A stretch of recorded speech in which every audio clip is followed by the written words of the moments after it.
கர்த்தருடைய பரிசுத்த நாமத்திற்கு ஸ்தோத்திரம்.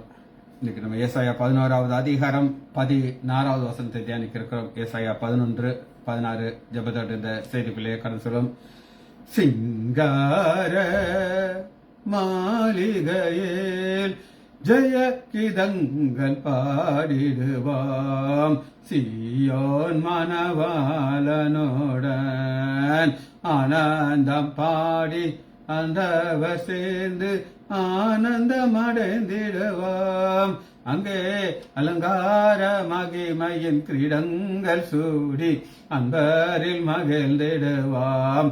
அங்கே அலங்கார மகிமையின் கிரீடங்கள் சூடி அன்பரில் மகிழ்ந்திடுவாம். சிங்கார மாளிகையில் ஜெய கீதங்கள் பாடிடுவாம், சீயோன் மணவாளனுடன். துயரப்பட்டவர் துதித்து பாடிடுவார் துதியின் உடையுடனே. துயரப்பட்டவர் துதித்து பாடிடுவார் துதியினுடையுடனே. அங்கே உயரமாம் சீயோன் உன்னதரோடு கலித்து கவி பாடுவாம். அங்கே உயரமாம் சீயோன் உன்னதரோடு கலித்து கவி பாடுவாம். சிங்கார மாளிகையில் ஜெய கீதங்கள் பாடிடுவாம், சீயோன் மணவாளனுடன். முள்மூடி நமக்காய் அணிந்த இயேசுவின் திருமுகம் காண்டிடுவாம். முள்மூடி நமக்காய் அணிந்த இயேசுவின் திருமுகம் காண்டிடுவாம். அங்கே முத்திரையிட்ட சுத்தவன் அங்கி தரித்தோராய் துதித்திடுவாம். அங்கே முத்திரையிட்ட சுத்தவன் அங்கி தரித்தோராய் துதித்திடுவாம். சிங்கார மாளிகையில் ஜெய கீதங்கள் பாடிடுவாம், சீயோன் மணவாளனுடன். புவியின் அரசை புது பாட்டால் பாடி போநகை போத்திடுவாம். புவியின் அரசை புது பாட்டால் பாடி போநகை போத்திடுவாம். புது எண்ணாயால் அபிஷேகம் பண்ணினோராய் மன்னரை வாழ்த்திடுவாம். புது எண்ணாயால் அபிஷேகம் பண்ணினோராய் மன்னரை வாழ்த்திடுவாம். இயேசுவின் நாமத்தினாலே ஜெபங்களை பிதாவே, ஆமென். கர்த்தருடைய பரிசுத்த நாமத்திற்கு ஸ்தோத்திரம். ஆரோக்கியராஜ் பிரதர் பிரைஸ்லாட், ஜெயந்தி அக்கா எங்க சம்மந்தி அம்மா பிரைஸ்லாட், லீலா அம்மாள் பிரைஸ்லாட். கர்த்தர் நல்லவர். நம்ம இன்னைக்கு கடைசி வசனத்தை தியானிக்க இருக்கிறோம். ஏசாயா 11வது அதிகாரம் 16வது வசனம். முதல்ல ஒரு சின்ன சாட்சி சொல்லிக்கிறேன். நேற்று என்னுடைய பேரனுக்கு ரிசல்ட் வந்துச்சு. ஆண்டுடைய பெரிதான கிருபினால் அவனுக்கு 97% மார்க் கிடைச்சிச்சு. இதுக்கெல்லாம் பயங்கர சந்தோஷம். 97% வாங்குறது ஒரு பெரிய ஒரு அற்புதம். கர்த்தர் நல்லவர், எங்களை ஆசீர்வதிக்கிறார். சரி, 16வது வசனத்தை பார்க்கிறோம். ஏசாயா 11:16. இஸ்ரேல் எகிப்து தேசத்திலிருந்து புறப்பட்ட நாளிலே அவர்களுக்கு இருந்தது போல ஆசிரியாவிலே அவர்களுடைய ஜனத்திற்கு மீதியானவர்களுக்கு ஒரு பெரும் பாதை இருக்கும். சரி, இதான் இன்னைக்கு நம்ம பார்க்க இருக்கிற ஆசீர்வாதம். முதல்ல நம்ம பார்க்கிறோம் ஒரு பெரும் பாதை. ஹை ஹைங்கிறதுக்கு க ப ஹா, க ப ஹா. Congratulation, thank you doctor. பார்ப்போமா? க ப ஹா, க போ ஹா. ஜி ஏ மேல ஒரு கோடு போட்டிருக்கேன், பி ஓ மேல ஒரு கோடு போட்டிருக்கேன், ஏ ஹெச் க ப ஹா. ஹை. இதை நம்ம பெரும் பாதை அப்படின்னு பார்க்கணும். இந்த பெரும் பாதைய, இது பெருங்கிறதுக்கு ஹை. இந்த ஹை பைபிள்ல முதல் முறையாக எங்க வருது அப்படின்னு கேட்டீங்கன்னா, ஹை ஒரு வெள்ளம் வருகிறது. அந்த வெள்ளத்துல என்ன நடக்குது அப்படின்னு கேட்டீங்கன்னா, ஆதியாகமம் 7வது அதிகாரம் 19வது வசனம், ஜலம் பெரும் வெள்ளமாகி அந்த பெரும் ஹை. அந்த பெரும்பள்ளம் என்ன செய்யும்னா எல்லாத்தையும் மேல கொண்டு போய் ஒரு கீழே இருக்கிற தண்ணி கீழே தான் இருக்கும். ஆனா பெரும்பள்ளம் என்ன செய்யும் எல்லாத்தையும் அப்படியே மேல கொண்டு போகும்.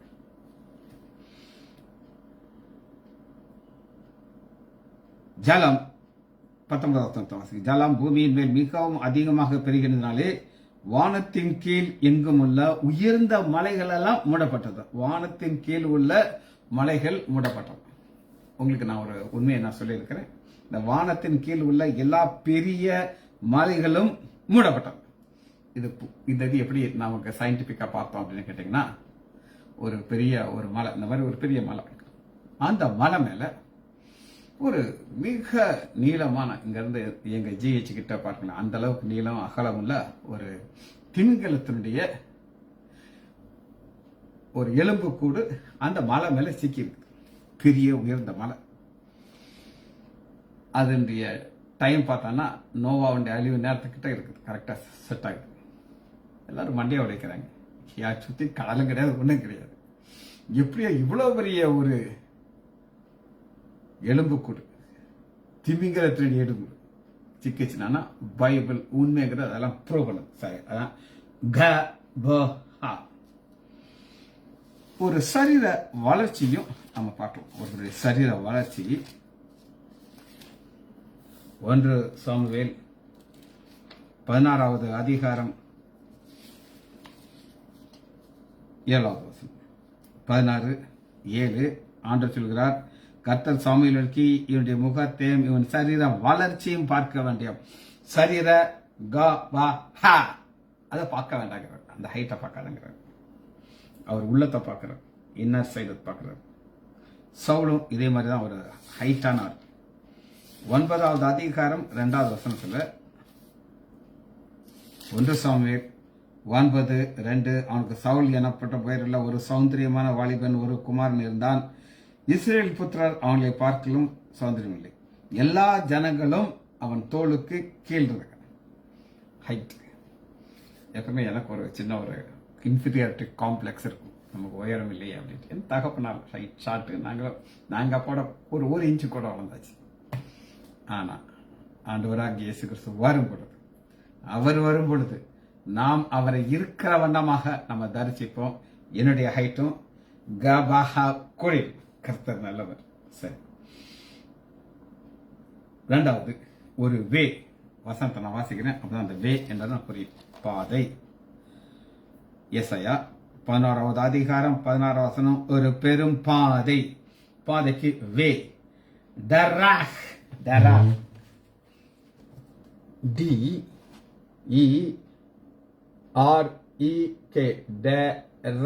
டெராக். DEREK. டெராக். வே, பாதை. இந்த பாதை முதல் முறையாக நீங்க எங்க பார்க்கலாம் அப்படின்னா, ஃபர்ஸ்ட் டைம் பைபிள்ல ஆதியாகமம் 3வது அதிகாரம் 24வது வசனம். வே, பாதை. டிராக். அவர் மனுஷனை துரத்திவிட்டு ஜீவ விருட்சத்திற்கு போகும் பாதையை, வழியை காவல் செய்தார். ஏதேன் தோட்டத்திற்கு கிழக்கே கேபின்களை வீசிருந்து அப்ப அந்த பாதையை செஞ்சாரு, பிளாக் பண்ணிட்டாரு. இது மனிதர்கள் போகக்கூடாதுன்னு சொல்லி. ஆனா ஜெயம் பெற்ற பிறகு ஆண்டவர் இங்க போகிறதுக்கு நமக்கு ஒரு பாதையை உண்டு பண்ணியிருக்கிறார். அந்த பாதை நம்முடைய ஆண்டவர் ஆகிய இயேசு கிறிஸ்து. இந்த பாதையின் வழியாக நம்ம எங்க போகலாம் அப்படின்னு கேட்டீங்கன்னா, வெளிப்படுத்துதல் 3வது அதிகாரம் 2வது அதிகாரம் 7வது வசனம். பாதை நம்முடைய ஆண்டவராக இயேசு கிறிஸ்து பாதை. இதை நம்ம பெற்றுக்கொள்ளலாம். ஆவியானவர் சபைக்கு சொல்கிறது என்னவென்றால், ஜெயம் கொள்ளுகிறவன் எவனோ அவனிடத்திலே தேவனுடைய பரதேஸ் மத்தியில் இருக்கிற ஜீவ விருட்சத்தின் கனியை புசிய கொடுப்பேன். ஜீவ விருட்சத்தின் கசியை மனுஷன் சாப்பிட்டு என்றென்றும் பாவியா இருக்கக்கூடாதுங்கிற கண்டு பாதையா இருக்கிறார். டெராக். ஆதியாகமம் 16வது அதிகாரம் 7வது வசனம். 16:7. கர்த்தருடைய தூதனான நம்முடைய ஆண்டவராகிய இயேசு கிறிஸ்து அவனை வனாந்திரத்திலே சூருக்கு போகிற வழியிலே நீரண்டே கண்டு. சூருக்கு போகிற வழி, வழிங்கிறதுக்கு டெராக். இந்த டிஸ்டன்ஸுக்கும் ஒரு தூரத்திற்கும் இதே ஒரு வார்த்தை தான் உபயோகிக்கிறாங்க. டிஸ்டன்ஸ் பார்க்கிறோம். ஆதியாகமம் 30வது அதிகாரம்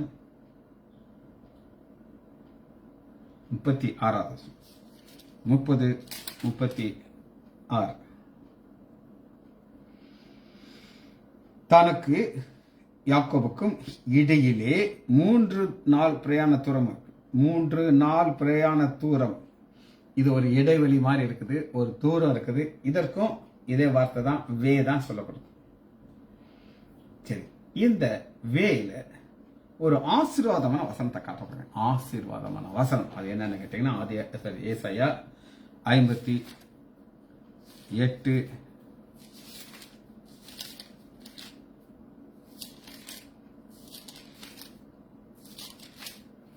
ஏசாயா 58:14.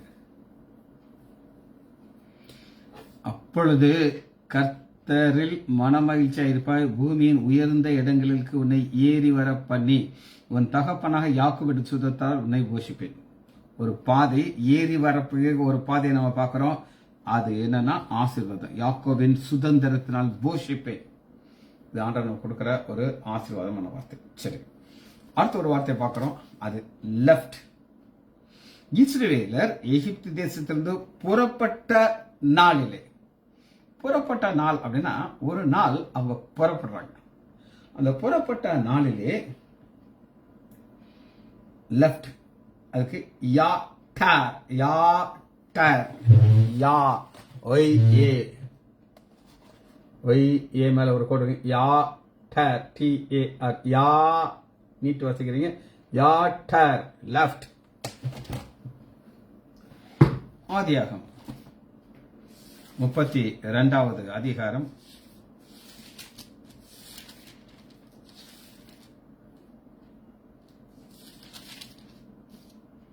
32:24.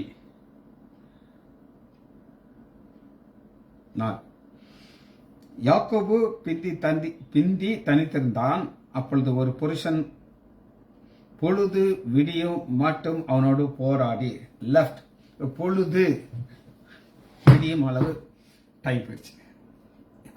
இதை ஜாமக்காரர்கள் இதுக்காண்டி காத்துக்கிட்டே இருப்பாங்க.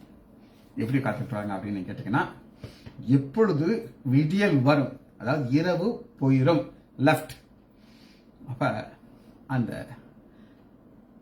லைட்டெல்லாம் வர வர நட்சத்திரங்கள்லாம் கொஞ்சமாக மறைய ஆரம்பிக்கும். நட்சத்திரங்கள் கொஞ்சம் மறைய மறைய இந்த ஜாமக்காரருக்கு வீட்டுக்கு போகணும். ராத்திரி இவ்வளவு சாப்பிடாம இருப்பாங்க. நைட்டில் சாப்பிட்டா தூங்கிடுவாங்க. அதனால நைட்டில் சாப்பிட மாட்டாங்க. ஒரு பசி இருக்கும். பிள்ளைகளை பார்க்கணும், மனைவியை பார்க்கணும், போகணும். போனால் எனக்காக என் மனைவி சாப்பாடு ஆயத்தம் பண்ணி வச்சிருப்பா. அப்படிங்கிற நேரத்தில் அந்த இருள் கொஞ்சமாக போகும். இந்த இருள் போகிற ஒரு காரியத்தை தான் இங்க நம்ம பார்க்கிறோம். ஆதியாகமம்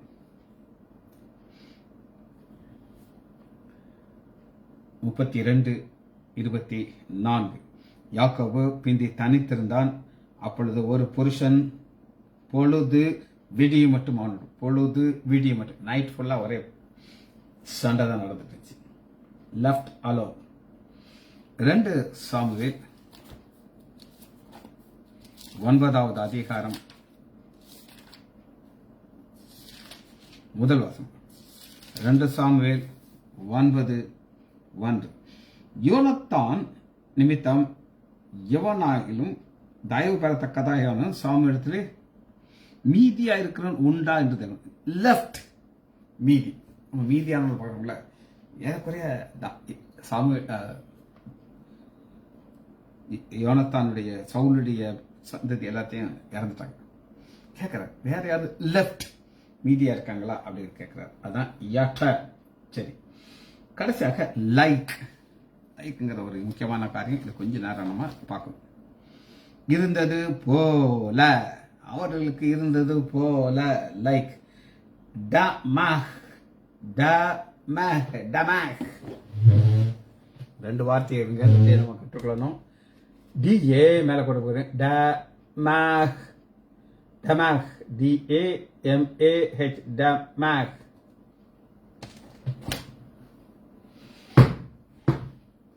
இது என்னன்னா ரிசம்பிளன்ஸ் கம்பேரிசன். தாவீது தன் வாழ்க்கையில பயங்கர சோகமா இருக்கும் பொழுது தன்னை ஒரு கம்பேர் பண்ணுகிறார். எதோடு கம்பேர் பண்ணுகிறார் அப்படின்னு நீங்க கேட்டீங்கன்னா, இது எக்ஸ்டர்னல் கிடையாது, உள்ள இன்டர்னல். ரெண்டு எக்ஸ்டர்னல் இன்டர்னல் ரெண்டு இருக்குது. டெமாக் அப்படின்னு என்ன அர்த்தம்னா ரிசம்பிளன்ஸ், கம்பேரிசன். சங்கீதம் 102வது அதிகாரம் 6வது 102:6.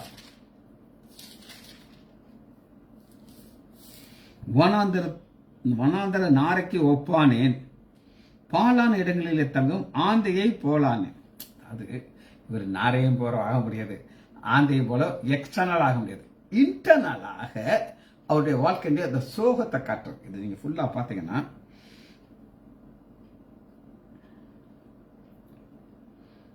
பாருங்க, 5வது, என் பெருமூச்சு சத்தத்தினாலே என் எலும்புகள் மாம்பு. பெருமூச்சு சத்தம்ங்கிறது என்னன்னா, அவருக்கு ஒரு ஆஸ்மா நோய் மாதிரி வந்துருச்சு. அப்படியே பெருமூச்சு விட்டு இருக்காரு. வனாந்தரத்துக்கு நாரைங்கிறது என்னத்தம்னா தூக்கம் வராது, ஆந்தை மாதிரி உட்கார்ந்துகிட்டே இருக்கிறது, இன்சோமீனியா அப்படின்னு சொல்லுவோம். இதெல்லாமே உள்ள வெளியில இருந்து ரிசர்வன்ஸ் கிடையாது, உள்ள வர்ற பிரச்சனை இது. ஆனா இன்னொரு வார்த்தை இருக்கு, டிமோட். டிமோட் நான் ஸ்மாலா போட்டு பாருங்க, டிமோட்,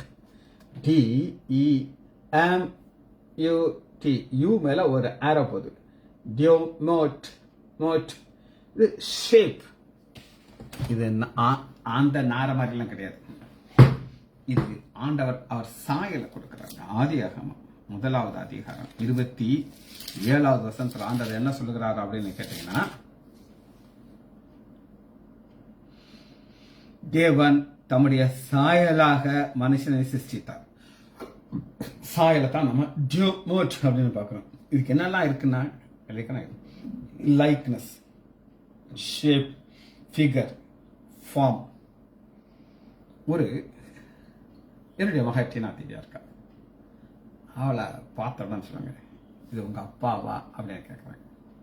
அப்பாவான்னு கேட்குறான்னா, நான் என் மகளை மாதிரியா இருக்கேன்.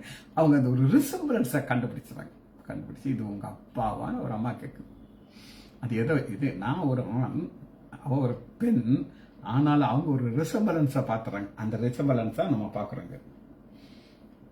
தமது சாயலாக, அவ இந்த சாயலாக ஆண்டவர் விக்கிரத்தை உருவாக்கும் பொழுது இதே வார்த்தையை சொல்றாரு. சேம் ஜிமுட்டை காட்டுறாரு பாருங்க. ஆதியாகமம் சரி எஸ்ஐயா 40:18. எஸ்ஐயா 40:18. இப்படி இருக்க தேவனை யாருக்கு ஒப்பிடுவீர்கள்? எந்த சாயலை அவருக்கு, எந்த டியூமோட்டை அவருக்கு கொடுப்பார். என்ன அருமையான வசனம் பாருங்க. விக்கிரகத்திற்கும் ஆண்டவருக்கும் சம்மதமே கிடையாது. அப்ப எந்த டியூமோட்டை நீ கொடுப்ப அப்படின்னு கேட்கறாங்க. இது ஒரு ஷேப். ரைட், நம்ம அடுத்து லாங்குவேஜை பார்த்தாச்சு, வார்த்தைக்குள்ள போகிறோம். இது அவனுடைய கிருபைனால கடைசி வசனத்துக்குள்ள எனக்கு வந்தாச்சு.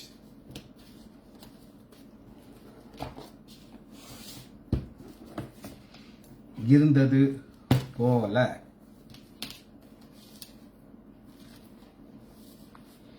இஸ்ரவேல் எகிப்து தேசத்திலே புறப்பட்ட நாளிலே, இப்போ புறப்பட்ட நாள் அப்படின்னு ஒரு நாள் இருக்குது. அந்த நாள்ல ஆண்டவர் என்ன செய்தார் அப்படின்னு நீங்க கேட்டீங்கன்னா,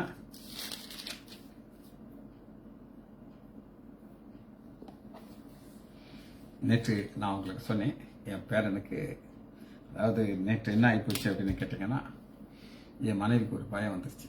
ஐயோ, இவனுக்கு மார்க் கிடைக்குமா கிடைக்காதா அப்படின்னு பல புலம்பல் வந்துகிட்டே இருந்துச்சு. நான் அவளுக்கு ஒரு வசனத்தை காமிச்சேன். அந்த வசனத்தை இன்னைக்கு நான் உங்களுக்கு கட்ட போகிறேன். மீகா 7வது அதிகாரம் 15வது வசனத்துல, நீ எகிப்து தேசத்திலிருந்து புறப்பட்ட நாளிலே நடந்தது போல உன்னை அதிசயங்களை காண பண்ணுவேன். வசனத்தை காமிச்சினாங்க. இது ஆண்டவர் யாருக்கு கொடுப்பார் அப்படின்னு நீ கேட்டேன்னா, மல்கியால ஒரு வார்த்தை இருக்குது, அதே உங்களுக்கு காமிச்சிருக்கேன். மல்கியால ஆண்டவர் என்ன சொல்லுகிறார் அப்படின்னு கேட்டீங்கன்னா, இதுக்கும் செய்திக்கும் சம்பந்தம் இல்லை, ஆனா ஒரு போலங்கிறது என்னன்றது நம்ம காட்டப்படும். மல்கியா 3வது அதிகாரம்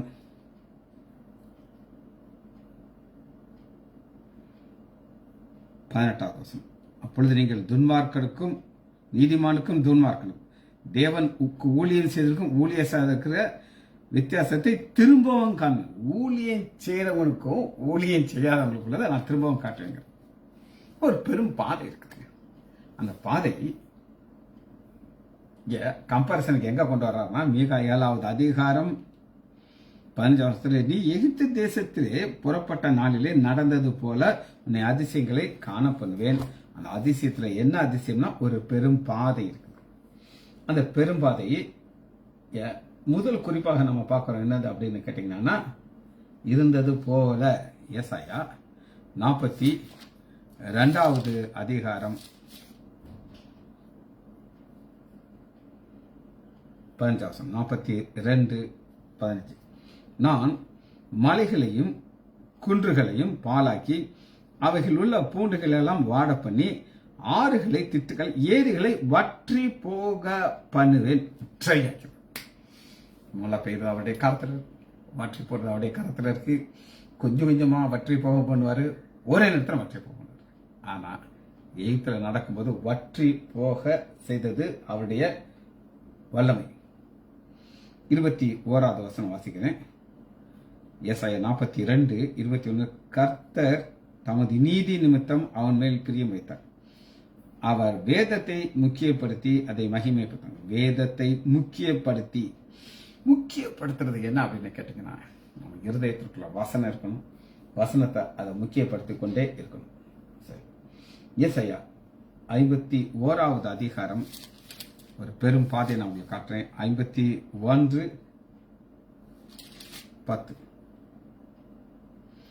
மகா ஆழத்தின் தண்ணீர்களாகிய சமுத்திரத்தை வற்றி போக பண்ணினதும் மீட்கப்பட்டவர்கள் கடந்து போக கடலின் பள்ளங்களை வழியாக்குறதும் இல்லை.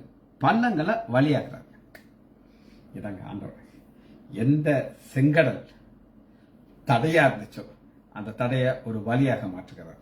அதைத்தான் இந்த வசனம் என்ன சொல்லுது அப்படின்னு கேட்டீங்கன்னா, 11வது அதிகாரம் 16 வசனம்.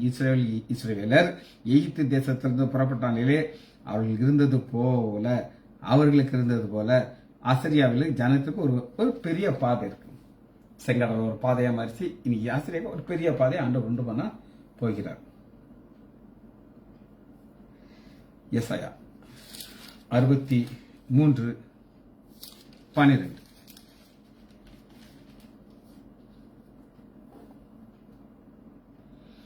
அவர்கள் நடுவிலே தம்முடைய பரிசுத்த ஆவியை இருக்க கட்டளையிட்டு மோசையின் வலது கையை கொண்டு அவர்கள் தமது மகிமையின் புயத்தினாலே நடத்தி நமக்கு நித்திய கீர்த்தியை உண்டு பண்ணின. அவர்களுக்கு முன்பாக தண்ணீர் பிளந்தது. தண்ணீர் செய்து பிளந்துச்சு. பிளக்கிறது அவருடைய வல்லமை போய் புறப்பட வச்சுட்டு பிளக்க வச்சிருச்சு. 11வது வசனம் பாருங்க. மீட்கப்பட்டவர்கள் அதில் நடக்கிறார்கள். 11வது வசனம். ஆகிலும் அவர் பூர்வ நாட்களையும் மோசே நினைவு கூர்ந்தார். ஆனாலும் தமது மந்தையை மேய்ப்பவர் சமுத்திரத்தை ஏறி வர பண்ணிவர். அப்ப பிளந்து ஏறி வர பண்ணுகிறார். ஏன் ஏறி வர பண்ணுகிறார்னா, நாங்கள் முங்கிடுவோம், இதுதான் எங்களுடைய சமாதி நினைச்சாங்க. ஆனா மேலே ஏற்கணும். 2வது அண்ட் that shall be ஒரு பெரும் பாதை என்னன்னு நான் பார்க்க போறேன். பெரும் பாதை. முதல்ல அந்த பெரும் பாதையை ஏசாயா 19:23 வாசிப்போம். 19வது அதிகாரம் 23வது வசனத்தை நான் வாசிக்கிறேன்.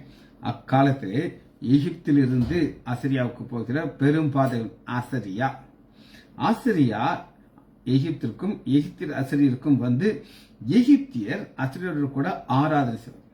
எகிப்தியரும் அசிரியரும் புறஜாதியா. நல்லா கேட்டாங்க.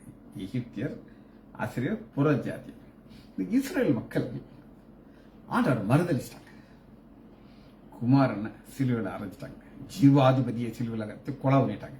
ஆண்டவரை பார்த்தா, நீ ஒரு ஓரமாக புறஜாதியார் நம்மளை அந்த பெரும் பாதையில் விலை கொள்ற. அதுதான் 2 எகிப்தும் அசிரியரும் புறஜாதியாருக்கு அடையாளம். 27:13. 27:13. அக்காலத்திலே பெரிய எக்காலம் ஊதப்படும். பெரிய எக்காலம் ஊதப்படும். நம்பர் 1.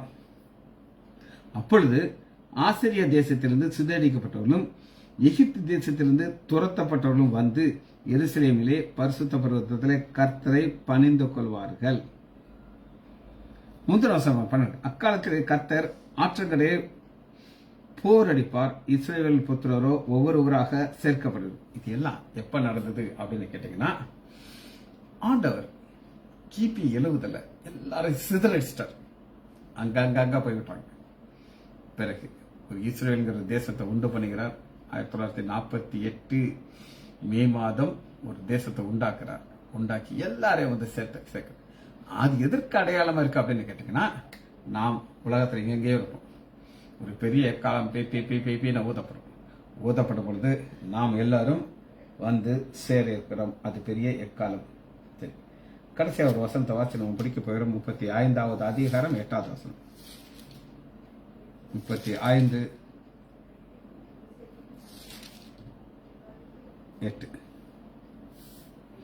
அங்கே பெரும் பாதையான வழி இருக்கும், அது பரிசுத்த வழி எனப்படும். தீட்டுள்ளவர்கள் அதில் நடப்பதில்லை, அந்த வழியிலே நடக்கிறவர்கள் பேதையானாலும் திசை கெட்டு போவதில்லை. சிங்கம் துஷ்டமரும் அங்க காணப்படும். சாத்தான் இருக்க மாட்டாங்க. ஒரு பாதை இருக்கு. அந்த பாதையின் வழியாக ஆண்டவர்களை எங்க கொண்டு போய் சேர்ப்பார் அப்படின்னா, 1000 வருட அரசாட்சிக்குள்ள நம்ம கொண்டு போய் சேர்க்க இருக்கிறார். அதை பார்த்து நம்ம அதை முடிக்க இருக்கிறோம். வெளிப்படுத்துதல் 20வது அதிகாரம் 5வது 20:5. பெரும் பாதை இருக்கும், சிங்கம் இருக்காது, துஷ்ட மிருகம் இருக்காது, பிசாசு இருக்காது.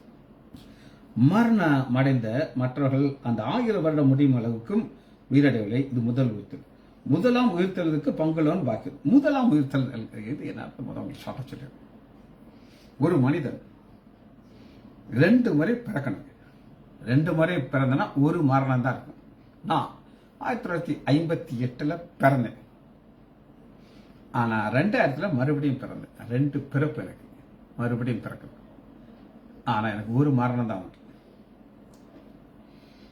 முதலாம் உயிர்த்தலுக்கு பங்கு வைக்க பரிசுத்தவனா இருக்கும். இவர்கள் மேல் 2ஆம் மரணத்துக்கு அதிகாரம் இல்லை. இவர்கள் தேவனுக்கும் கிறிஸ்துவுக்கும் முன்பாக ஆசாரியராயிருந்து அவரோடு கூட 1000 வருடம் அரசார்கள்.